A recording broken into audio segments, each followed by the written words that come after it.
یہ خیال نہیں ہے کہ ہم بہت صالح ہیں، ہم اس لائق ہیں کہ دوسروں کو سرزنش کر سکیں، اور ہمارا حال تو ہے کہ ہم مصفا مزکا مجلا ہے، ہم میں کوئی کوتاہی نہیں ہے۔ پورے اعتراف قصور کے باوجود ان کو یہ ذمہ داری بھی یاد ہے کہ جیسے معروف کا حکم دوسروں کو کرنا ہے، خود بھی معروف کے راہ پر چلنا ہے، جیسے منکر سے روکنا ہے، خود کو بھی منکر سے اپنے آپ کو بچانا ہے۔ اللہ تعالیٰ نے قرآن پاک میں فرمایا اَتَأْمُرُونَ النَّاسَ بِالْبِرِّ وَتَنْسَوْنَ أَنفُسَكُمْ وَأَنْتُمْ تَتْلُونَ الْكِتَابَ۔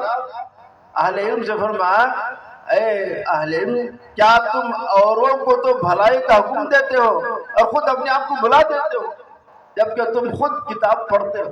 تو معلوم ہے ان حضرات علماء کو اس کا الحمدللہ احساس ہے، اور اگر احساس کم ہے تو آگے چل کے زیادہ ہو جائے گا انشاءاللہ، اللہ کی ذات پاک سے امید ہے۔ اور انہوں نے پڑھ رکھا ہے سورہ صف میں، اللہ نے ارشاد فرمایا یا ایھا الذین آمنوا لم تقولون ما لا تفعلون، اے ایمان والو کیوں ایسی باتوں کا دعویٰ کرتے ہو جو تم نہیں کرتے ہو؟ تو معلوم ہوتا ہے احساس ذمہ داری کو سامنے رکھ کر یہ سب حضرات الگ الگ علاقوں سے، دور دراز علاقوں سے آئے، اور پورا دن ماشاءاللہ آپ حضرات کے لیے فارغ کیا ہے۔ اب ہماری ذمہ داری ہم آگے بڑھے، اس خیر کے کام میں ان کا تعاون کریں انشاءاللہ۔ آئندہ بھی یہ بابرکت اور نورانی اور مفید مجلسیں منعقد ہوں گی، اور مجھے دیکھ کر بڑی خوشی بھی ہو رہی ہے کہ اتنا بڑا مجمع، باوجود ہے کہ بیچ میں کافی خلل ہوا بجلی کے جانے کی وجہ سے، لیکن جو خلل مجمع ہوا وہ خلل پھر پر ہو گیا، وہ خلا پر ہو گیا، اور آپ حضرات نے کرسیوں کو خالی ہونے سے بچا لیا۔ مجھے یاد آیا آل انڈیا مسلم پرسنل لا بورڈ کا بڑا جلسہ تھا مدراس شہر میں مودی مسجد میں، بنگلور میں امام تھا اس وقت، مودی عبدالغفور مسجد میں بھی گیا ہوا تھا۔ تو مولانا حمید الدین عاقل اسامی جو بڑے مولانا زکریا والا جائی تھے، مولانا زکریا والا جائی چھوٹے تھے، ان سے بڑے تھے، یعنی دکنی انداز میں بولنے میں، وہ تو اصل دکنی زبان تھی۔ تو انہوں نے دیکھا کہ کرسیاں خالی ہیں، تو انہوں نے کہا کس سے خطاب کروں میں، خالی کرسیاں زیادہ ہیں، بھرتی کرسیاں کم ہیں، اتنے بے ضبط لوگوں میں اتنا بڑا جلسہ منعقد کرنے کی کیا ضرورت تھی؟ تو میں بھی دیکھتا رہا کرسیاں خالی، اب کیا ہوگا؟ لیکن الحمدللہ آپ حضرات نے خالی جگہوں کو بھرتی کر ہی دیا، فل اپ دا بلانک کر دیا آپ حضرات نے، اللہ جزائے خیر دے۔ اور ماشاءاللہ موسم بھی ٹھنڈا ہے، اور گاؤں کے لوگ بہت جلدی کھانا کھانے کے عادی بھی ہیں۔ شہر جا کر بھی بعض لوگ اس کی عادت ہے، فوراً کھاتی ہے، صحیح طریقہ ہے، کوئی غلط طریقہ نہیں ہے، لیکن آپ حضرات نے اپنے اس صفت کو بھی، اپنے اس قدیم صفت کو بھی بالا تاخر اختیار، اب تک صبر کے ساتھ بیٹھے رہے۔ اب انشاءاللہ آپ کا صبر کا پیمانہ چھلکنے نہیں دیا جائے گا، اپنی بات میں انشاءاللہ بہت جلدی ختم کروں گا۔ تو یہ میری گزارش ہے، جیسے ان علماء کو فکر ہے آپ کو یقین اس کی فکر ہوگی، لیکن آپ حضرات چونکہ ہمیشہ یہیں رہتے ہیں تو اس سلسلے میں جو دستور العمل، جو نظام الاوقات اور نظام العمل طے کیا جائے گا، آپ حضرات اس کی پابندی کریں، اس سلسلے میں آگے بڑھیں، ان کا ساتھ دیں، اور جن حضرات کے پاس طاقت ہے طاقت کا استعمال کریں، جن کے پاس زبان ہے ان زبان کا استعمال کریں گے، جن کے پاس کچھ نہیں ہے، دل ہی میں برا سمجھنے طاقت ہے، وہ اپنا وہ کام کریں گے، لیکن بہرحال ساری ذمہ داری علماء کی نہیں ہے، آپ حضرات سامعین کی بھی بہت بڑی ذمہ داری ہے۔ مجھے مایوسی نہیں ہوتی، اللہ کی ذات سے امید ہے، مایوسی تو کفر ہے۔ اللہ نے فرمایا لا تقنطوا من رحمت اللہ، اللہ کی رحمت سے نا امید مت ہو جاؤ۔ حضرت یعقوب علیہ السلام نے صاحبزادوں سے کہا تھا ولا تیأسوا من روح اللہ، اللہ کی رحمت سے نا امید نہ ہو جاؤ، انہ لا ییأس من روح اللہ الا القوم الکافرون، کیونکہ کافر لوگ ہی اللہ کی رحمت سے نا امید ہوتے ہیں۔ ابھی معاملہ کوئی زیادہ سر سے اونچا نہیں ہوا ہے، ابھی پیمانے صبر لبریز ہو کر چھلکنے کو نہیں آیا ہے، ابھی اصلاح کے کافی مواقع ہیں۔ اور یہ نہ کہیں کہ باہر کے لوگ آئے اس لیے ایسا ہو رہا ہے، اندر کے لوگ بھی کچھ کم نہیں ہے، باہر اور اندر کا سلسلہ چھوڑ دے۔ اور یہ ہے کہ یہ کہنا بھی صحیح نہیں کہ پدرم سلطان پور انہوں نے کیا، اتنا کیا اتنا کیا، ہم کیا کریں گے، ہم کو بھی تو کچھ کرنا ہے، الحمدللہ کر رہے ہیں۔